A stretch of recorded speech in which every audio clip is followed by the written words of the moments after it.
the awakening of the Buddha on the nature of mental states. Some are feeding the whole system, some are giving us strength, and wholesome, I've been using this word a lot, and so it's actually feeding, benefiting the whole. Whereas unwholesome states, a bit like entropy, they're chaotic and the energy is lost within that system, it goes out. And it doesn't actually develop and cultivate and helps the mind to be collected and calm and gathered into its maximum potential.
I think it's one of the best teachings that explains what we do here, what we're practicing in terms of meditation, and it puts it into the Buddha's own experience. So he's explaining how he understood what to do and how it brought him to awakening. So does that sound good? Yes. Okay, good, great. All right, and since we are in Tierramor and we're talking about farming and permaculture, and one of the things that came up, which is beautiful, is how I find close proximity with what is called Syntropic agroforestry or Syntropic farming. Does anybody know what Syntropic farming is? Matt. I was hoping you'd say something. And so, anybody else has heard about it? Okay, I thought they were. Yes, of course, the staff. Yes, of course. Yes. Okay, good, great. And could anybody explain a little bit what that word means, syntropy? Okay, I might have to explain it. Yeah. I think the easiest way for me to understand it was that it's when 1 + 1 is not 2, it's more than 2. Because yeah, it's great. like Great. more than just 2, 3 maybe, or 2.5, whatever. But it's like, how can you 2 elements can work together and have like more energy output than the energy that you put. Yeah, very well said. Good. Great. And also, I mean, there's a lot of things to be said about this, but the specific aspect that I like about it is that syntropy is a term. It means many things in many different places, but in thermodynamics, it's how energy is produced within a system and it stays and is not lost within that system. It is the opposite of entropy, which is the amount of chaos there is in a system and the amount of energy loss there could be. And this is very in simple terms. You know, I'm not by any means I'm not the most qualified to speak about this here, but I think that this is really close to what we are doing here, and the awakening of the Buddha on the nature of mental states. That some are feeding the whole system, some are giving us strength. And wholesome, I've been using this word a lot, and some people have been questioning that word also. Wholesome, what do you mean by that? And so it's actually feeding, benefiting the whole in general. Whereas unwholesome states are just a bit like entropy. They're chaotic, and the energy is lost within that system. It goes out. And it doesn't actually develop and cultivate and helps the mind to move and to produce, not in a productive way, but to be collected and calm and gathered and to its maximum potential. And I really like this beautiful imagery. And this is really what we're doing. And in this particular teaching, the Buddha is offering his perspective on how we discover these two kinds of mental states. And this is where it comes from. This is from a discourse named Discerning Thoughts into Two Kinds. And he says, before my complete awakening, monks, and you are the monks and nuns tonight, while I was a bodhisattva is a Buddha before they reach enlightenment. That's what they are. They are a being in search of enlightenment. They're not yet a Buddha. They're called a bodhisattva. Not yet fully awakened, I reflected. Let me meditate, discerning and dividing my thoughts into two. Has anybody occurred to do that?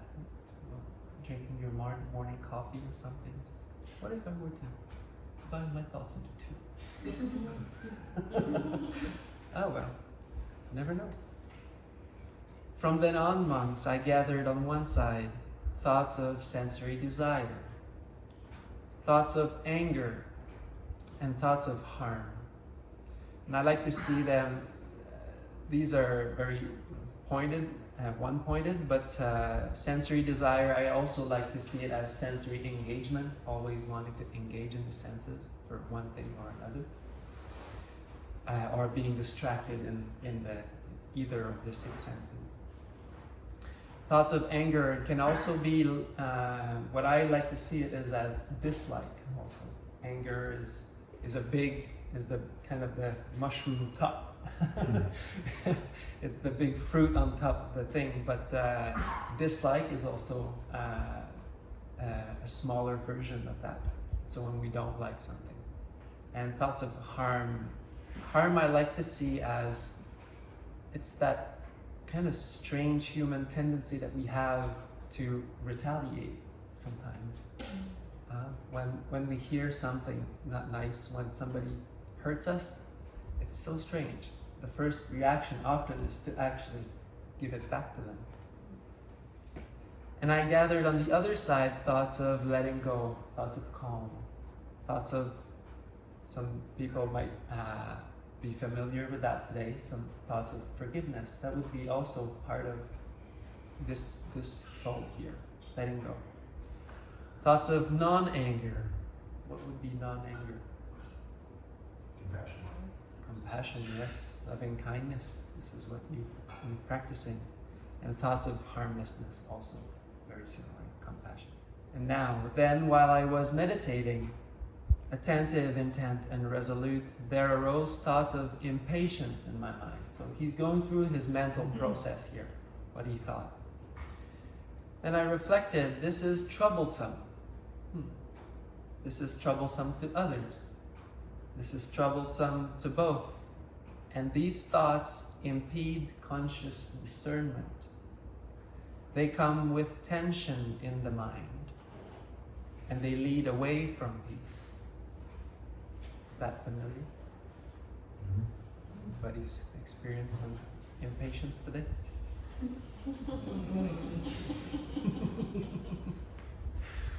Good, great. Did you notice this whole process? There's a little bit of tension in the mind. When we apply the 6 R's, that's where we want to relax, right? Yeah, very good. I like to see the heads nodding. That means you practicing this. Very good. And they lead away from peace. It's not very peaceful. And as soon as I realize this is troublesome, these thoughts impede conscious discernment, they come with tension, and they lead away from peace. As soon as he realized this, they faded away. And so this block here is really special. His reasoning, does anybody know what this refers to? Oh, Four Noble Truths? Very good. Oh, maybe I gave it away too soon. The Four Noble Truths. Who knows the Four Noble Truths? Raise your hand. Great, great. Okay, good. Okay. Maybe you will explain it.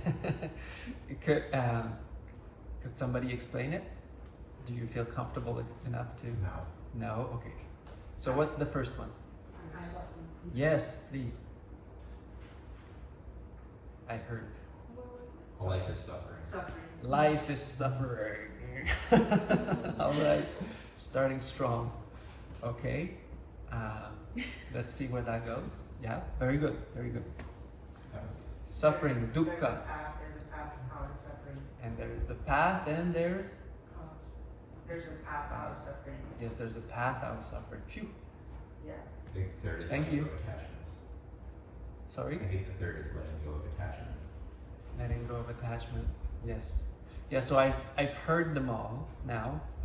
It's just a little bit of a mixed order. But the first is called dukkha in Pali, and dukkha is kind of like, it means unpleasantness. And when you hear the word suffering in Buddhism, that's what is translated as suffering, but unfortunately that's not a very good translation. It doesn't mean suffering, it means unpleasant.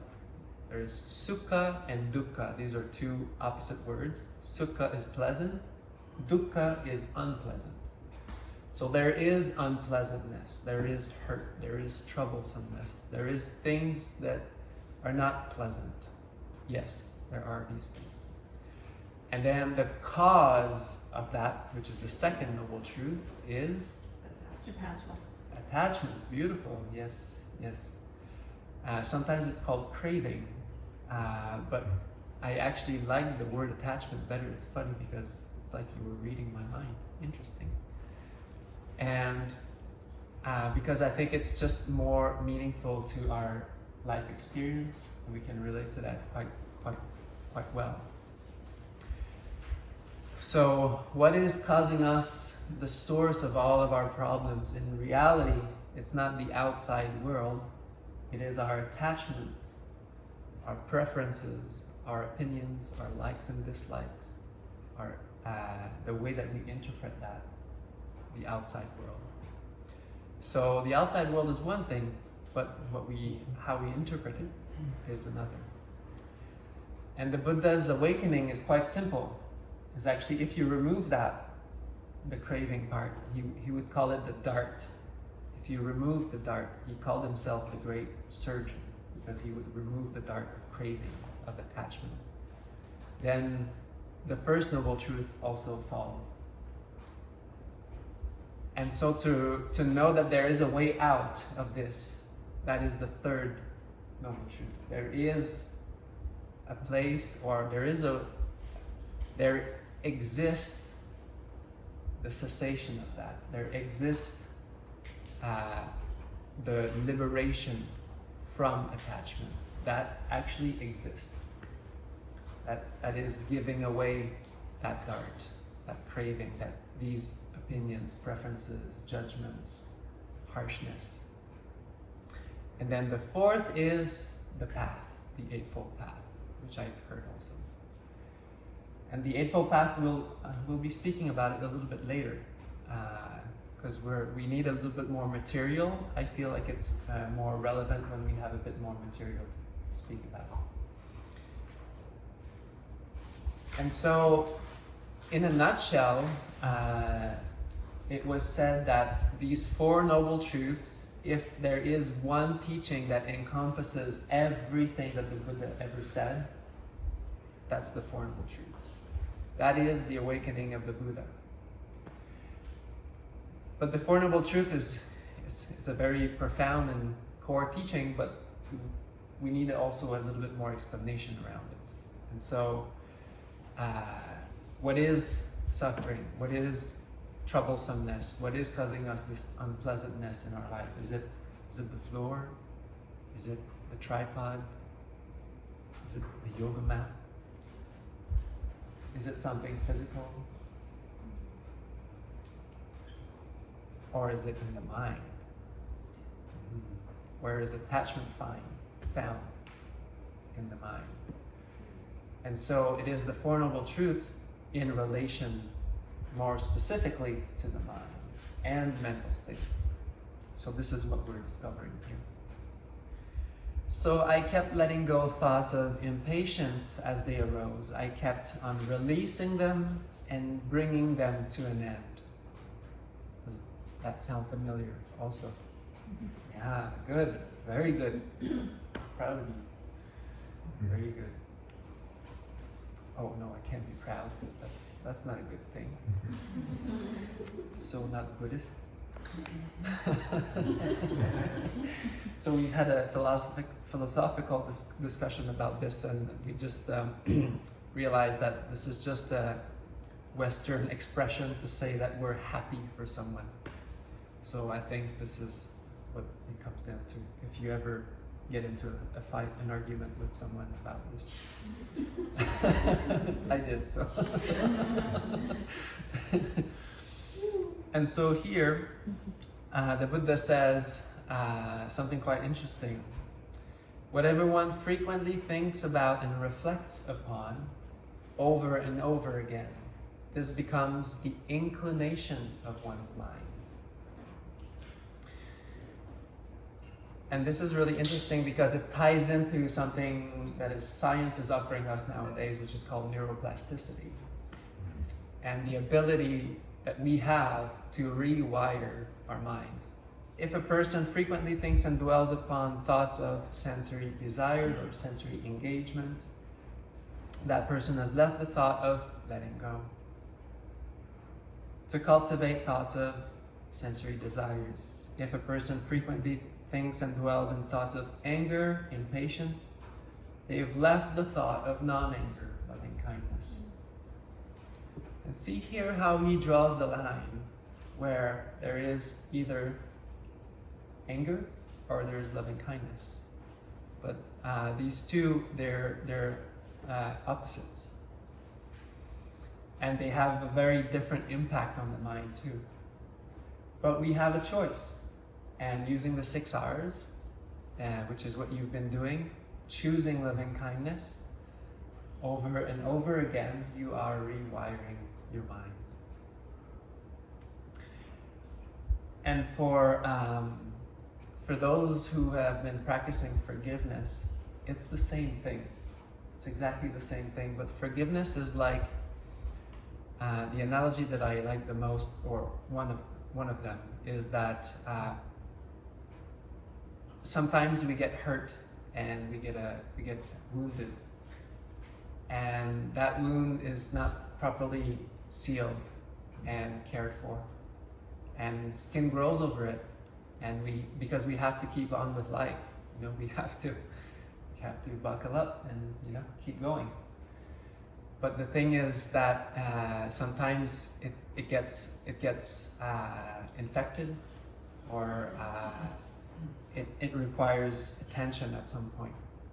And what is needed is to actually, and that's the part where it seems a bit more painful or scary, is that we have to kind of go back there and clean it up. Nobody really likes to do that. I don't know if you've ever had a wound like that. That's not fun. like a splinter that is gone in and you think it's healed. For me, at some point I was splitting wood in Canada on the farm, and I was banging on an axe with another axe to split that thing, and I chipped the the metal on the axe, and it flew right in my knee, like basically like a bullet, and it actually hit my bone. And I was like, whoa, that was like intense. And, but I looked at my pants, and they had this little tear in it, and I was like, okay, it's that perfect tear. And I looked at my skin, and I thought, but there's nothing on my skin. Like, did it even go in? And then at some point, at like pulling my skin, I thought like, oh yeah, it's cut open. And then it wasn't bleeding, and it wasn't. So I thought it might have just like gone on the side, kind of thing. And so I waited a few days, and yeah, it sealed up and closed, and actually it started hurting a lot. And I was like, well, this is not good. Something's happening here. And I got X-rays, and finally discovered that it was there. There's this nice little chunk of metal piece of axe. And so I got a local anesthesia, and then I watched the doctor like cut my knee open, which was also a very interesting meditation experience. And I think I became very pale at some point, and I just kind of like zoned out. And then I saw his look; he was a bit more concerned, and he just like started digging into my skin a little bit more quickly. Anyways, so it's never fun to do that. It's never fun to look at that and look at, like, you know, having to go in there. But it's just the same thing, and that hurt has been covered over, and we just have to. It needs to be seen, it needs to be loved, and it needs to be forgiven, whether it's us, whether it's somebody else. And it's the same exact principles, but it's just a little bit more intense. That's what it is. And I was trying to find all the analogies to like growing things, because we're here in Tierramor, that you can find in the Buddhist teaching. And one of my favorite verses that the Buddha has for anger and unwholesome states is this beautiful line, and he says, by greed, hate, and delusion, people are corrupted in mind and heart, and they hurt themselves like a reed would produce a fruit that breaks its own stalk. And so that is just a beautiful representation of like what these states do to us. Anger is just like that. He also called it the sweet sting with poison roots, because it feels good on the moment, but actually what it does is it poisons your whole life, and it's a downward spiral again. And so anger, resentment, jealousy, all of these, if we give rise to them and they come to fruition, they're not for our own good. They come and break us, actually, like a reed. And so I don't know if you can remember, I remember a time in my, quite like maybe 20 something years back, where I actually really lost my temper at someone in a very ugly manner. And that's a scar that I'm gonna carry with me for my whole life, and a very profound teaching. And it's not a pretty thing. It's not a pretty thing to have inside. And remembering that anger is always gonna do that. It's never gonna be for your own good.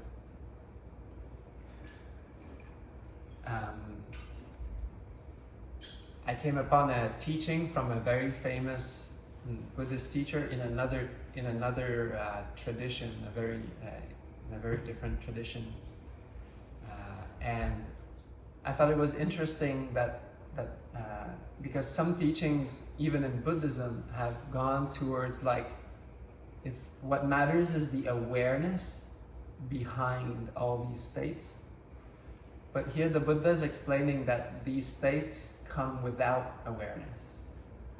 And so here I think it's really good to draw the line and understand, okay, what are we talking about here? Because it's good to be careful to not fall into that trap, to think that anger has something spiritual about it, or that anger has awareness behind it. That is the most important part, is to be aware of the anger. I would say that's a good start, to be aware of the anger. But really what you want to do is to actually let it go and to relax and release it. Because if we start giving ground for these unwholesome states, it's going to become dangerous. And you have a lot of scandals in the spiritual life, actually, that are basically people starting to give a lot of ground for these things, that they're fine, basically. And what happens is that at some point there's a shift, and then it's like, no, but I can tell because I'm awake. You can't, but I can. And just saying that's dangerous. And the Buddha is really clearly explaining something else here. He's explaining that actually awareness, anger, these unwholesome states, they come without awareness. Awareness slips, and then we go into these states. They are reactionary. They are not aware. I really, unfortunately, I'm really out of the loop for everything that concerns media and news, and but I saw that, I don't know how I saw that I think it was like Will Smith or something that punched somebody at the Oscars. Yeah, slapped him. He took ayahuasca first. He took ayahuasca first. Oh, really? Yeah, please don't. Oh, okay. Well, I don't know about that, and I'm not gonna go there, but and that's not the point I want to make. But but I saw that he was explaining something at some point, and he said, and I just thought I'd bring it up because it's a perfect example for what I'm explaining here. He said, from the moment that he stood up, it's all blurred in his mind. See, that's what anger does. It's not actually aware. When you're angry, you slip into unconsciousness. That's what happens. And if you try to say that there's awareness in that, then you're trying to justify it. And that's not good. That's actually lacking wisdom. In any case, so thank you, Will Smith, for the... Yes, Matt. I have a story that's holding on to a certain type of, I don't really have the words for it. It's almost like a righteous, divinity associated with that. There's a certain flavor that's very akin to anger. It's like a knowing, but it. When it happens, I know. And I know the difference between that and, being in a conscious and just being right. These are two very different things. And this one you need is almost like an insight, which requires action in order to take a stand for something usually greater than myself. Right? Yes. You know what I'm talking about? Yes. Right. Maybe you can speak a little bit to that. Yes. And actually that is a very good question, and it came on topic on the interviews also. And the thing is that we don't want to mistake taking the right action or taking a stand or defending something because it's wholesome and it's skillful and it should be something should be done about it. But anger is not necessary. So, for example, the example earlier was Palestine, for example. Well, we can help. Everybody can help. And we should. Or in any way that is possible. I'm not saying because there's endless problems in the world. I mean, if you want to resolve all the problems physically, it's gonna be good luck. But I mean, that's one of them. But if your inclination is to help these people to take a stand, you can do it, and you should. And if it's to, we were talking about boundaries yesterday also. It's like affirming boundaries. It also can be done with compassion. But the thing is, anger is optional. A lot of the time, and that's what I was saying, see the problem in Palestine is actually, that's the fruit of anger. That's what anger does. It's that conflicts like that. And so if you feed into anger about it, you're feeding the same problem. And so that's not good. In reality, we want to move away from that. We want to, and that's why the Buddha's teaching is so precious in that sense, because it goes at the core of the problem. And so here it's, so there is the knowledge of what is right, and you know, when I say that, I mean like wholesome, like helping, like skillful, like compassionate, loving, caring. There is the knowledge of this and what it needs to take place. And there's also the knowledge of the unwholesome.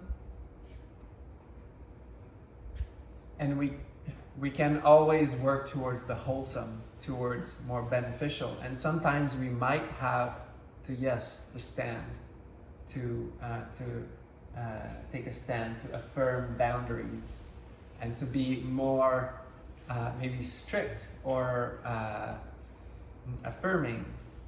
But it can always be done from a place of compassion, and that will actually protect you.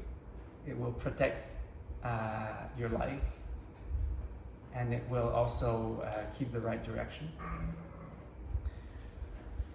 I don't know if it's addressing, you know, you think that you become a monk and all these problems do not exist anymore, but they still do. These are just robes. It's the same person under. It doesn't, you know, it's like looks good, but so it's the same thing. Same laws apply. Same mind, same heart, same work, same training that everybody here. Just maybe a different commitment, but everybody here is still very committed, so it's beautiful. Yeah, I also encountered many challenges within, you know, the monastic life, and within, you would think that there's only good intentions and all that, but it's everywhere. So I think it's just important to also make peace with that aspect of life. And to just do your best, to do your best with what you have. And you know, like there's always going to be more to be done, and there's always going to be better to be done. But just as long as you know that you're doing what you can, and you're actually doing everything that you can to help, and also knowing your own limits, and just siksaring the rest. So now let's take the little sheet, and you can divide it, split it in half, like this, down the middle. Is it a line or physically? Yes, with a line. You can draw a line.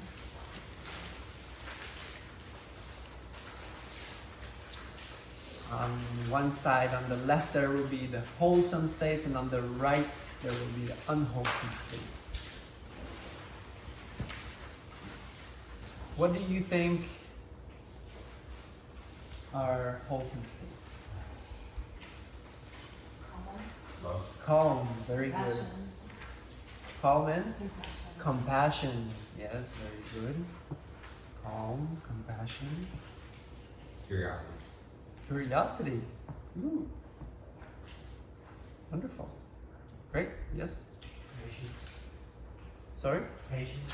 Patience. Very good. Beautiful. Remains. Yeah, yeah, yeah. This is the exercise. Creativity. Creativity? Is that what I heard? Okay, good, good, great. Gratitude. Gratitude. Beautiful. Quite silent. Kindness. Very good. Yes. What is Sorry? kindness? Non-judgment. Non-judgment. Very good. Connection. Connection. Beautiful. Authenticity. Authenticity. Great. Forgiveness. Forgiveness. Yes. Appreciation. Appreciation. Beautiful. Space. Space? Yeah, I think it is. Great. Generosity. Spaciousness. Generosity. Yes, very good, very good. Devotion. Sorry? Devotion. Devotion. Yes. Beautiful. I like that word. Happiness. Happiness. Yes. Acceptance. Acceptance. Yes. Very good. Peace. Peace. That would work.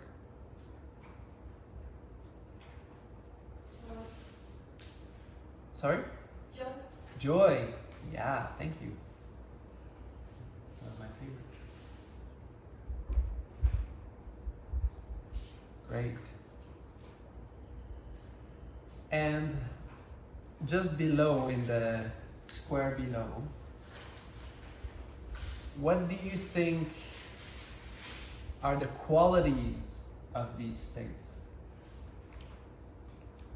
What are their effects? Relaxation. Relaxation, yes, very good. Very, very good. Like Smiling. smiling, yes, okay, good, very good. Lightness. Lightness, great, great. I like that. Being in flow. Sorry? Being in flow. Being in flow, yes. Purity. Purity, beautiful. Being a better human altogether to all. All right, check, check, check. A better mom, a better friend, a better lover. Yeah. Everything. Yeah. To be a super person. Great. Clarity. Charity? Clarity. Clarity, yes, beautiful, beautiful. Yeah. Integrity. Integrity, yes, yes. Warmth. Warmth, yeah. In Australia, we did the same exercise, and somebody said warmth, and then somebody said coolness. Like, yeah, yeah. That's funny.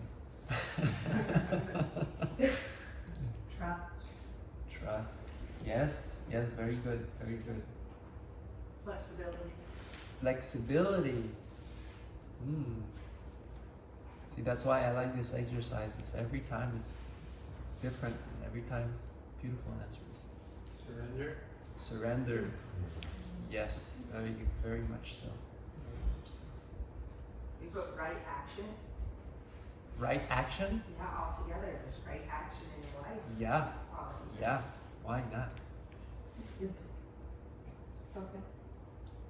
Focused. Yes, yes.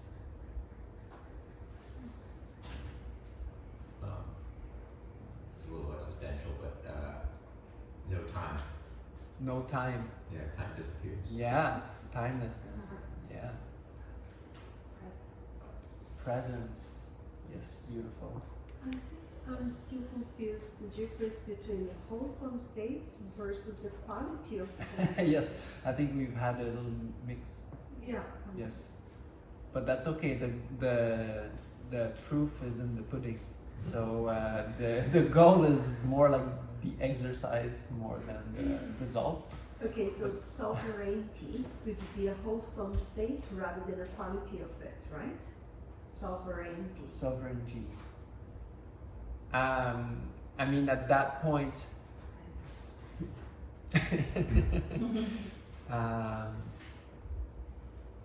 yeah, it could be either or. I'm mostly the kind of the background goal of this is for us to kind of work our way through these wholesome states that mainly that the Buddha would be teaching and that we are developing, and to understand what kind of impression this has on us. Their qualities, their natural qualities, and then you'll see afterwards it will all make sense. Yeah, so you said anger and rage, all of those emotions don't have awareness. So do wholesome states have awareness? Is that the Very good, very good. Exactly. Exactly.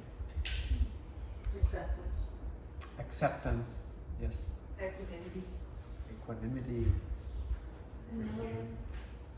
benevolence, Precision.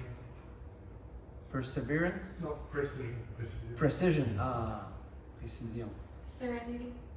serenity, yes, yes, alignment, alignment, yes, great, in line with the truth. All right, beautiful. So that's a lot of material to work with on the side of the wholesome states, and on the side of the unwholesome states on the right, top right. So what are unwholesome states? Judgment. Judgment, yes. anger, Sorry? anger, Anger, yes. Tension. Tension, yes. Jealousy. Jealousy, Fear. fear, yes. hatred, Hatred, Delusion. delusion, Intoxication. intoxication, Frustration. frustration, lust, lust, lust, yes. Craving. Craving, yep, that would be one. Addiction. Addiction, craving leads to addiction. Very good. psychosis, Psychosis. Yeah. the state of the modern world, Dishonesty. Dishonesty, yes. not dogma? Sorry? Dogma? Dogma, yeah, sure. Yep. Yep.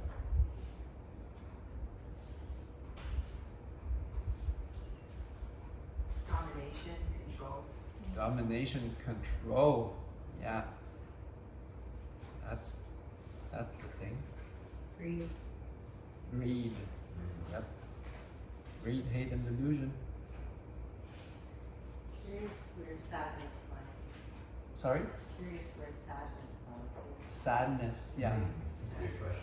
Sadness and grief, yeah, it actually comes quite often as a question, because so what we're practicing here is not to avoid these things, and actually they do need to be acknowledged, and in the forgiveness, what is under the skin is actually sadness, is hurt, grief, and it hasn't been looked at enough, it hasn't been healed properly, and we do need to look into that. But there's also a way in which it can become a cycle. And do you want to live your life in grief and sadness? Not really. Well, not me anyways. I don't know about you, that's your life. So it's not like unwholesome in the sense like you should just get rid of it. it's unwholesome in the sense you don't really want to live your life in this. So better look into what's causing it. And see, that's where also the Four Noble Truths are in the forgiveness practice, for example. Hey, what is happening? What is the cause of this hurt? Okay, there's an attachment. It's not dealt with. And then, there's a way out. There's a way out of this. Cultivating the right wisdom, understanding if it's somebody else, understanding that we do hurt each other because we just don't understand. We don't understand other people's position, what they're living, all kind of unfortunate events. And sometimes we just need to understand things in the right way to help us detach. And that's the path. So, yeah. Great. Beautiful. So, is ignorance unwholesome? Because if we're saying we act from a place of not understanding. Yes. Yes, ignorance is the root of all unwholesome states, which we will explore in a different discourse, but very good, very well said. That's why we use the sentence in the forgiveness meditation, I forgive you for not understanding. Because avidya, ignorance, is the root of all unwholesome states to arise. So not knowing what? Not knowing Dhamma. Not knowing how things work, how the mind works. What is hurtful, what is not hurtful, what is good, wholesome. What did I hear? I hear somebody. Yes. Can I ask that question about ignorance? So if you're doing, for example, the 6 hours, Yes. and you don't know what's causing your tension, and isn't that ignorance as well? Yeah, so sometimes it works. Sometimes you don't actually need to know. Sometimes it's just like effervescence on the top of the mind. You don't really need to investigate the bubbles. It's just like bubbles. But sometimes it's deeper and you might have to scratch a little deeper.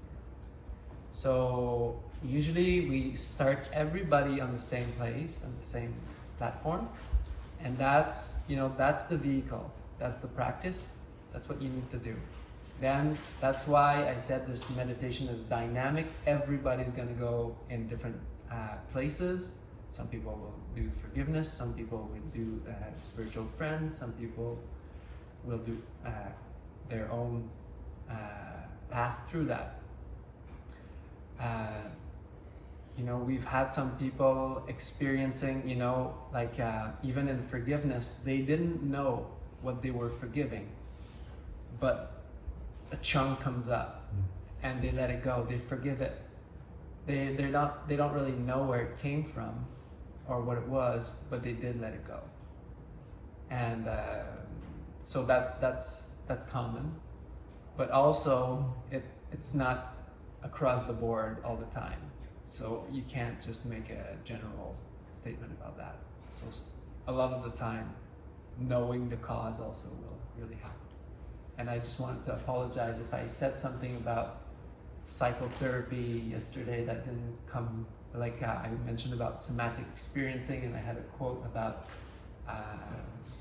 psychotherapy, and I don't know how that came through, but I want to say that I do believe that psychotherapy is a very good thing. I in no way wanted to discard that, so that's all I wanted to say. I don't know how that came across, but yeah, just making sure. Yes. We're just kind of piggybacking on that conversation, which has kind of been on my mind since we got here.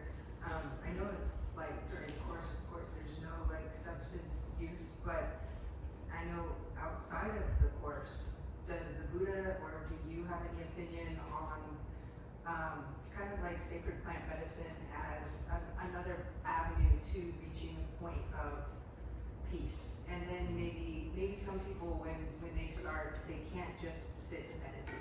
They're so agitated that maybe doing some sort of ceremonial, sacred ceremony behind it. Do you have any thoughts on that?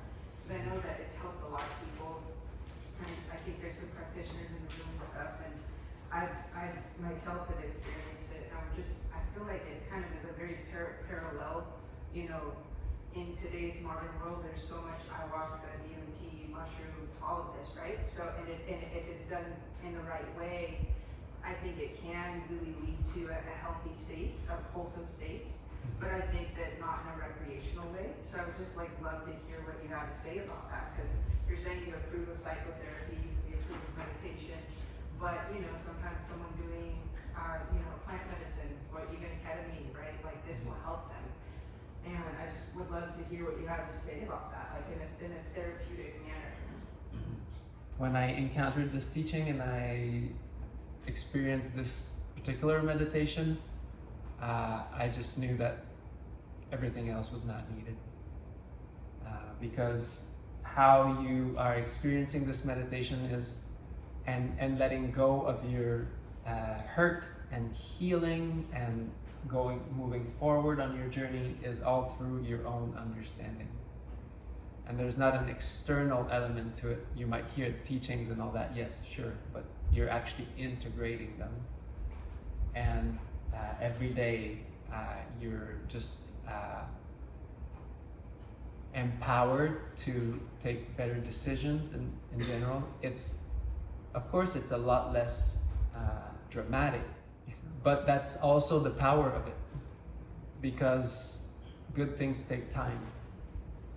And that's exactly what that is. We need to set the ground, like tonight, like yesterday. We have to talk about a lot of things because we have to understand how it works. There's no magic pill. If we don't understand how it works, it's just there's no way we're going to work with it. So, and that's what we're doing tonight and every night. But that you actually take with you home, and it's free. It's always there. You don't need a sketchy friend.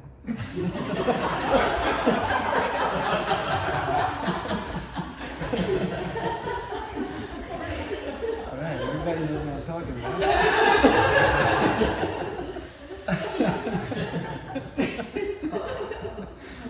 Or plural. This path is just so complete and perfect in its own. Like even the Buddha said, you know, it's hard to take something out or to add something to what I've given, because it's just perfectly working the way that it's meant to be working. And so I think we were on the qualities of the unwholesome states. Unconscious, that's a very good first one. Closed. War. Excellent. Huh? War and murder. War and murder. Rawr. Disconnection. Disconnection, yes. Jittery. Jittery, yes. Sure is. Attachment. Attachment, yes. Defensiveness. Sorry? Defensiveness. Defensiveness. Yes. Separated. Separatedness. Yeah.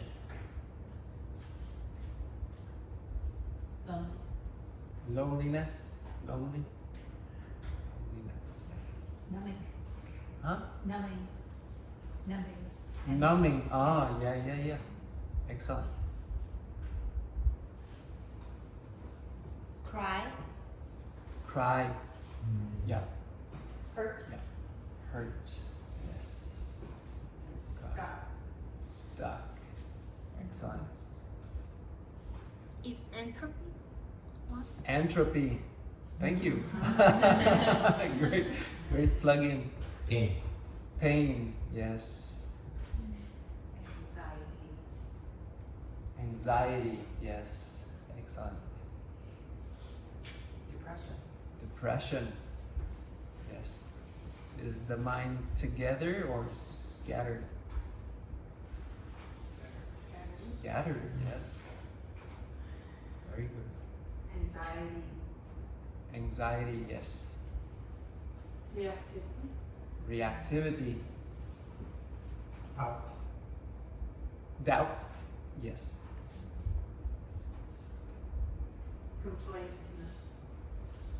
Complaint, yes. Materialistic? Not Yeah. yet. Yeah? Yeah. Lethargy. Lethargy. Yes, lethargy. I think also you feel tired after. Tired, yeah. Draining, Right? yeah.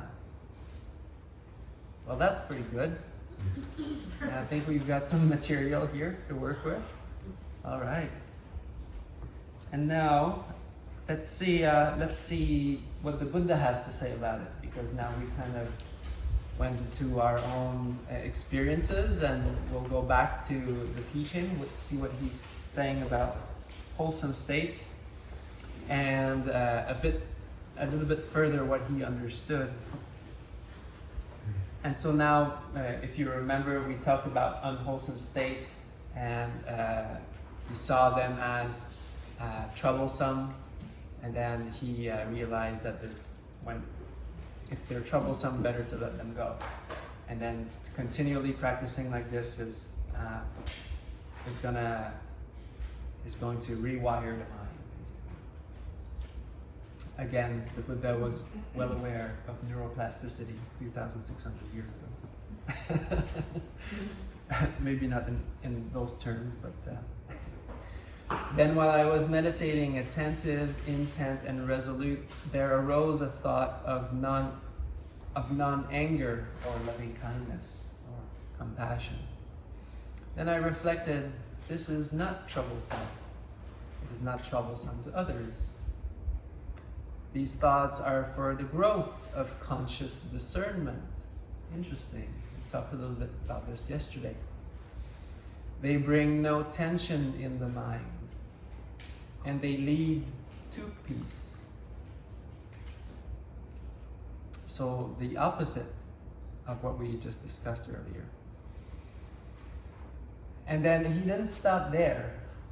And he realized that if he kept thinking about these wholesome states, then what would happen?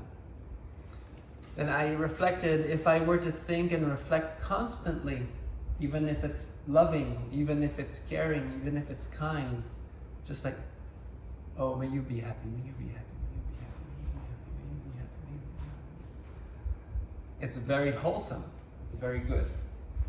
Yet, before long, my body would become exhausted. It's draining to always be thinking, just because of the nature of just thinking, mental activation, even if it's wholesome. With an exhausted body, the mind is unsettled. An unsettled mind is far from mental collectedness. I then calmed my mind and gathered it on itself. I unified it and brought it to collectedness. And so here is another section that I like about this particular teaching, is because right now we're day 2, and we've been practicing a lot with imagery, with the spiritual friend, with sentences. May I be happy. May you be happy. Imagining our spiritual friend. And to remember that all of these things, even the spiritual friend, are all tools for us to generate that feeling of loving kindness. To be able to feel it, to experience it within us. But more and more, the right direction will be to actually slowly even letting that go and allowing the feeling just to be there on its own. So if the feeling of loving kindness is there, without even thinking, without needing the visualization, the sentences, it's even better. So just so that you understand that the right direction where we are going altogether, it is there, where there is less thinking. And more, you will notice when there's less thinking, all of the awareness of the mind can be with the feeling. And it makes it even more present, even. I would like to say stronger, but it's not going to be necessarily like stronger like Arnold, but stronger, like more present, more tangible. Okay, so he says, whatever the mind frequently thinks and reflects upon over and over again, this becomes the inclination of the mind. And so with wholesome states also. So whenever we cultivate loving kindness, we have let go of anger. We're not with impatience. And now he discovered that the more we do this, then something happens, something really interesting that we read every morning. Then realizing that these 5 hindrances, that all the hindrances, all the unwholesome states of the mind had been abandoned, gladness arose. It feels good. It feels good when there's no anger, when we've let go of all these things, it's like, feels so good. With the arising of gladness, joy arose. With mental joy, the body became calm. Calm in body, the mind experienced happiness. The happy mind became collected. Unrelenting, uncurred, my devotion was to this practice. All the time, practicing like this. Unconfused presence of mind came to be. My body became calm and free of tension. My mind became collected. So soon you will start to gain that momentum, you will see. As you become more and more devoted to these wholesome states, it will gain the momentum. And here, as I was explaining yesterday, this all culminates in the growing of the garden. And so I related that to the jhanas, the levels of meditation. And here we'll have a small glimpse today. So this is what happens when we practice exactly what you've been practicing. There will be stages of freedom, stages of liberation of the mind. And these are called the jhanas, or the levels of meditation. Jhāna just means literally meditation. Whether in Sanskrit, dhyana, or in Pali, jhana, same thing. So this is what happens. Letting go of all sensory engagement. You sit down, close your eyes, relax. Letting go of unwholesome mental states. Still attended by thinking and reflecting. There's still the spiritual friend, there's still all these beautiful recollections. With the blissful happiness born of letting go. I understood and abided in the first level of meditation. With the calming of thinking in reflection, with inner tranquilization, my mind became unified, without thinking or reflection. So when thinking and reflection and imagery and imagination calm down, the mind becomes very clear, very collected. With the blissful happiness born of collectedness, I understood and abided in the second level of meditation. With the calming of excited joy, now here joy will, even the stronger joy will calm down, but it won't disappear, it just becomes very steady. So a lot of people, I think you've been experiencing this, the waves, but more and more it will actually stabilize up in the wholesome. It won't be extremely strong anymore, but it will remain very beautiful and very calm. Present and fully aware, experiencing happiness within my body, a state which the awakened ones describe as steady presence of mind. This is a pleasant abiding. So now equanimity or stability of mind becomes even more blissful. I understood and abided in the third level of meditation. Unattached to pleasant experiences and unsteered by unpleasant ones. as mental excitement and heaviness settle, my mind becoming balanced, purified by unmoving presence. At this point, awareness will become very calm, very steady. I understood and abided in the fourth level of meditation. By the way, this teaching is a lot longer. I've been abridging it. I know it doesn't sound like it, but I'm definitely cutting it very short and going to the core. And here he's explaining basically how he used that clarity of mind to break through to full awakening. With this composed and collected mind, wholly cleansed and purified, clear and open, rid of imperfections, having become pliant and malleable, straight and unwavering, I directed and inclined my mind to the complete calming of mental movements. I understood mental movements as they really are. This is tension. This is the arising of tension, the source of tension. This is the release from tension. And this is how to release the tension. See the same template. Continually observing and understanding in this way, my mind was released from the inclination for clinging outwardly, from the inclination of projecting in the future, and from the inclination to negligence or carelessness. In that release, I knew this is release. I directly knew unwholesome states have been overcome. Lived is the spiritual life. Done is what had to be done. There is no more conceit here. And so this is his awakening.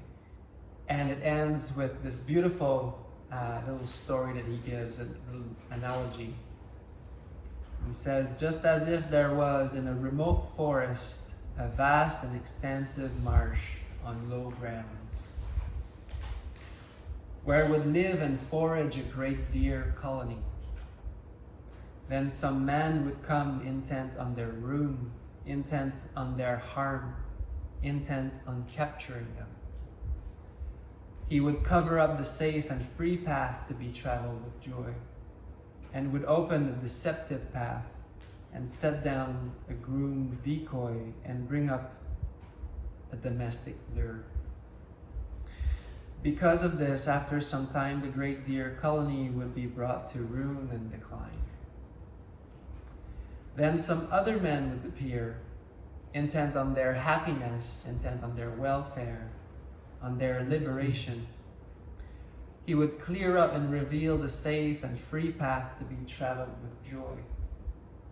And he would cover up the deceptive path, release the decoy, and remove the lure.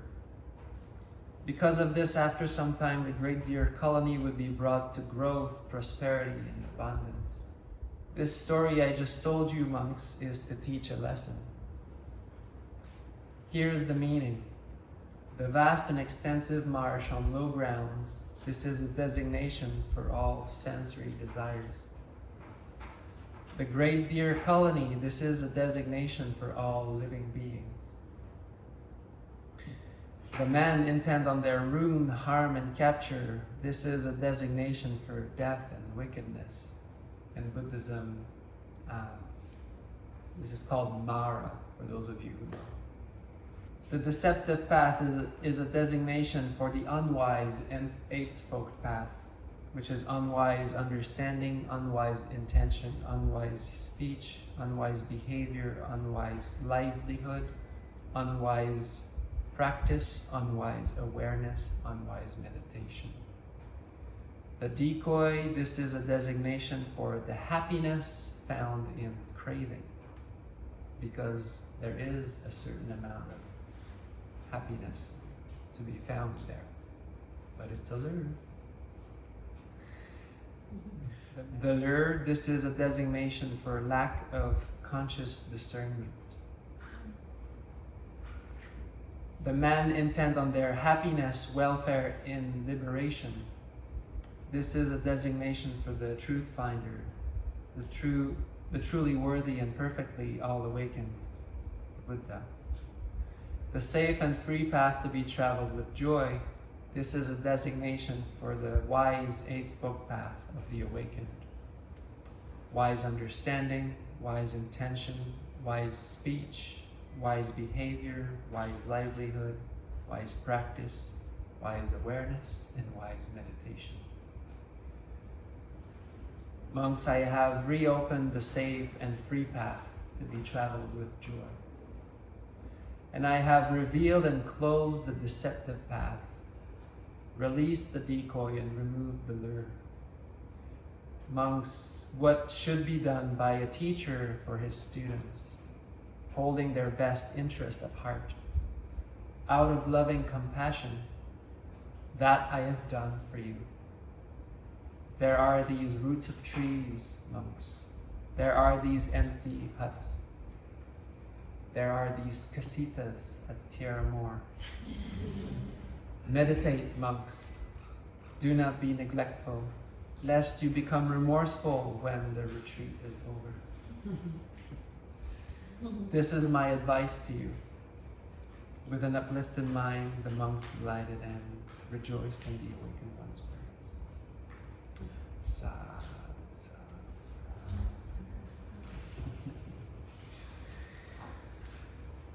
And so on this, I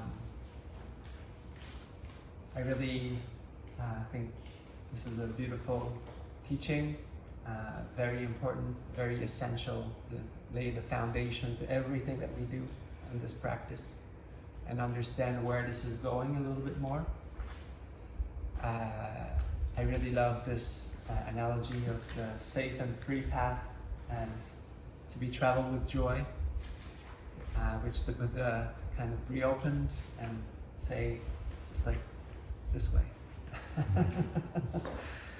To me, touches a very special place in my heart every time. This is the awakening of the Buddha. This is what he understood amongst many other things. But according to the different states of the mind and their inherent qualities, and how we always, every second of our life, we condition our minds, whether we like it or not. Every decision that we take, everything that we do, we are actually imprinting that in our mind.